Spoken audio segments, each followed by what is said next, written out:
So what is happening is that people are not doing their numbers. That's why I'm saying I am now talking about the regime of William Samoei Ruto. And they are sinking us into a much deeper hole than you can ever imagine at a faster rate. So you remember there is a video I promised you that we are supposed to do about how William Ruto's proposers or crusaders came out gun blazing to remind us that William Ruto is such a good planner to the extent that Kenya has been spared and has not been rendered a defaulter on the Eurobond debt, actually. In fact, it came yesterday when we had the news that Ethiopia was the very latest one to be rendered a defaulter, okay, on the Eurobond debt obligation. Now, you see, I want us to talk about that in the next few minutes. In fact, we are not going to take a lot of time. We're not going to go into the nitty-gritties, but I want to tell you what I really perceive of this. We want just to debunk some kind of truth and realities in the next few minutes, and we call it a time. It's going to be very interesting, so stay with me for a moment. Now, first of all, if you look at finance and economics, and by the way, that is my profession, you know, there is a very interesting aspect where debt managers have a principle or kind of a trick that they use to honor debts. They always say, it is a slang actually, that you can use Peter's money, okay, you can borrow money from Peter to pay the debt that you owe Paul. So we are using Peter and Paul colloquially to bring aspect of a scenario in debt servicing. So meaning that you can borrow money to repay a debt. Now that brings me to what I heard Mudavadi talk about in terms of our debt standing as a country right now and how we are financially. You know, when he was having that interview with Sam Gituku, he said that were it not for the IMF and World Bank, right now we will be a dead country, okay? Meaning our head will be cut from our body. People are shouting, but just contemplate a Kenya without IMF support at this point in time. Just contemplate a Kenya without World Bank support at this point in time. If they think this is bad, we would be in fire. What does fire look like? The fire? Oh, the fire looks like when all your aid is cut off. You can imagine that. So the IMF and the World Bank have been such a guardian angel to us, meaning that whatever we have been trying to honor as obligation to meet, you know, the maturities of other debts, like in this case, the Eurobond, IMF has been standing steadfastly with us. It's same as the World Bank. So that is the scenario of a good debt manager, okay? Borrow money from Paul and pay Peter because the debt that you owe Peter is such immediate one and needs to be serviced immediately. Now, leave alone that.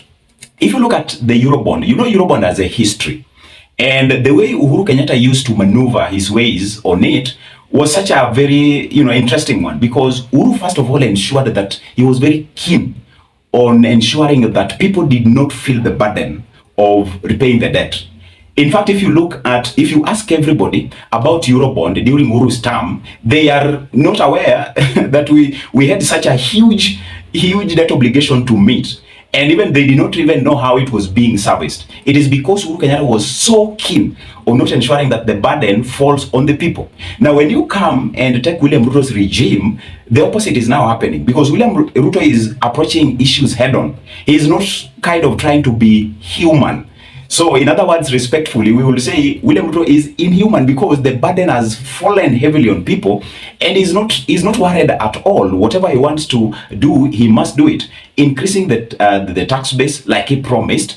And even after collecting the revenue, he still comes on board and tells us we need to do more, because more than half of what we are collecting is going to service, you know, the debt obligation that we have. So in this case of Eurobond, latest, I was looking at the figures, and I noted that the outstanding Eurobond debt is actually supposed to mature in June next year. And the latest news when we got that Ethiopia was rendered a defaulter, you know, it came when William Ruto had kind of tried to maneuver his ways to see the tricks that can be used to perfectly ensure that he sails through and our country is not rendered a defaulter. Although we are not still out of the woods yet, because we have not even reached 2024, so we still have 6 months. That is the reason why you saw the news and the headline saying that William Ruto is planning to start making partial repayments or servicing the debt, the Eurobond.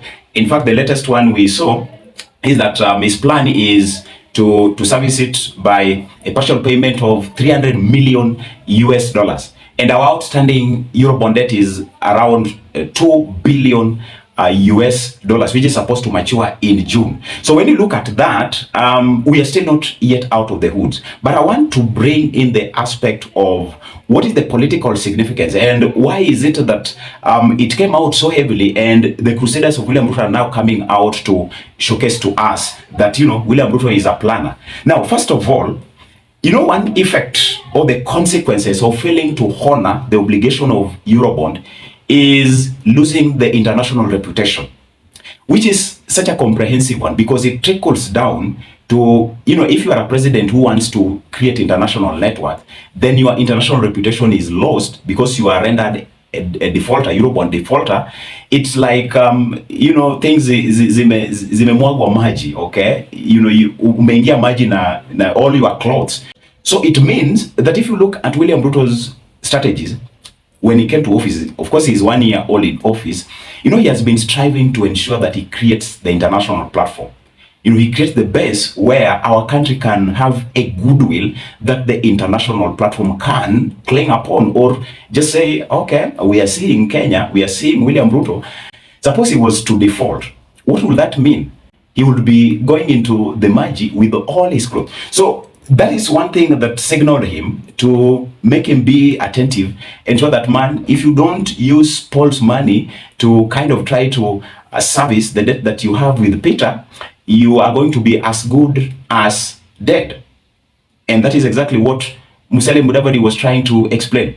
Another thing, when you talk of the international reputation being lost, having you been declared a defaulter, definitely, you know, you are rendered an item that can be auctioned in the international market, because when you talk of Eurobond, it is an international debt. Okay, it is not just by the virtue of the name Euro, so it is within the Europe. It is within the Eurozone. Okay, its denomination is in a foreign currency, and so when you are rendered a defaulter, you are an item that can be auctioned. And Mudavadi reminded us that if were it not for the World Bank and IMF, you know, Kenya would be auctioned. When all your aid is cut off, you can imagine that. Your programs grind to a halt. You can not pay your debts. Your assets are being impounded in different countries. That is how bad it can get. Like, for instance, you take Kenya Airways, a plane landing in, let's say, Singapore, okay? Because Singapore is one of the areas where the market base of Eurobond is. So Kenyan plane lands there, and it is auctioned. Another plane, okay, goes to another country within the Eurozone, and then it is auctioned. You know, our infrastructure, okay, the capital intensive ones are auctioned until they meet the kind of fraction that they want to get out of you being a defaulter of that debt. So it is a serious thing. And that actually signaled William Ruto. So when you see the crusaders of William Ruto coming on board to parade themselves, politically, you know, when you come back to the local setting, there is no clear understanding of how whatever we are collecting is servicing the debt. The information that comes from, let's say, the treasury, or what we get is the people who are keenly following what is happening, it is still oblique. So politically, you can be saying that maybe we are being taken for a ride, that the debts are being serviced. And if you look at William Ruto's next year's plan, that is one of the reasons why he must make sure that there is no one who will stand on his way in as far as what he wants to see that more money comes in is attained. Okay, so for him, 2024 is going to be a reckoning year, like I said in the last video. First of all, making sure that by the time the $2 billion Eurobond is maturing in June, we kind of service part of it and we sell through and not being rendered defaulters, and at the same time ensuring that he maintains the political stability and everything that will give him a conducive environment to proceed with everything that he wants. So for this case of William Ruto's Crusaders, I think let's just allow them celebrate. But the reality, it's like taking the cup and kumwaga maji kwa the other cup, and you are saying there is a change. There is no change at all. Okay. In fact, we are still moving in the boat of more debts coming in, but the servicing rate is still low. It is not tangible that we can say there is something to smile about. I'll see you next. Have a great moment.